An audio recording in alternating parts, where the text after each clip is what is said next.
One thing I wanted to know before becoming a data analyst is people are not going to be happy with your numbers or analysis. I've had this personally where so many clients will come to you and push that they want data-driven analysis. They want a dashboard that's going to help them make data-driven decisions. But more often than not, it can be the case that they don't actually want to know what the data is showing. They just want the data to either support what they want the data to show, or they want you to affirm a narrative that they want to pursue. I don't know if that makes sense, but they basically want you to give them the green light that says, yeah, your thinking is correct. This is what the data is showing.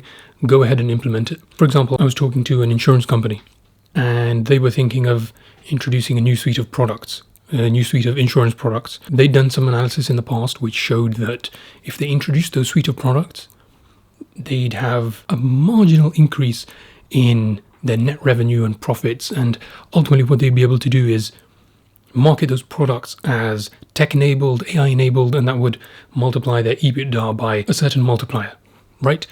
And they wanted me to take all that data, figure out whether introducing that new suite of products was viable, efficient, and essentially whether it was possible for them to launch that suite of products. Now, when I took all that data, I crunched all the numbers.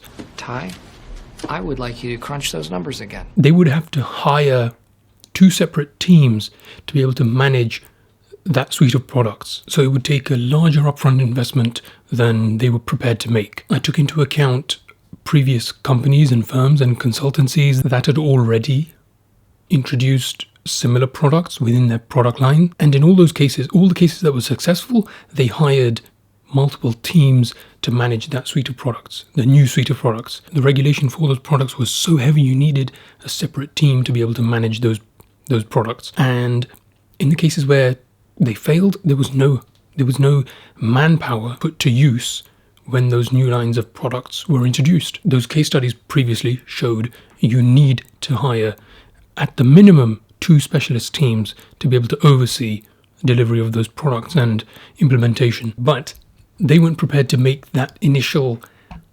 investment into hiring specialist teams.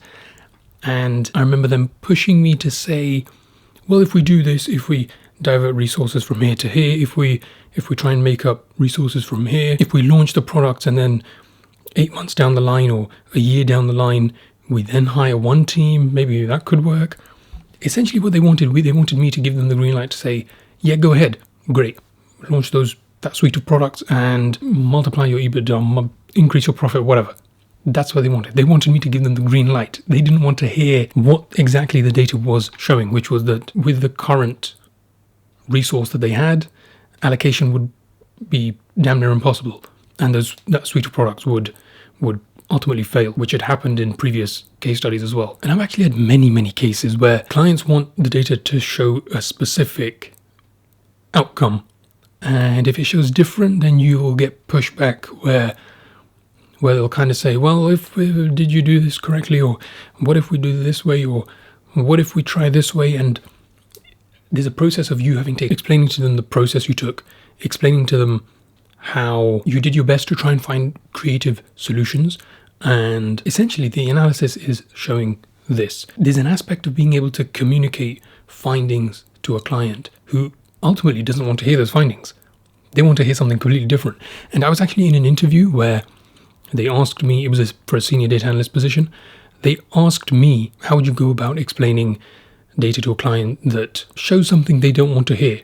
Or let's say they push back and say, well, I think the data should show this. And that sort of shows how important it is not only to maintain and create your process so well and create that foundation so well that no one can question it, or even if they question it, then you have the right backing and answer and be able to explain your process behind whatever analysis you've conducted. That's another thing I wish I'd known before becoming a data analyst, is that people are not going to be happy with your numbers.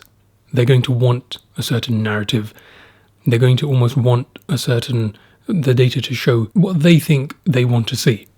And it's your job to explain to them, well, maybe in some cases it does, but also in some cases it doesn't show what you want it to show.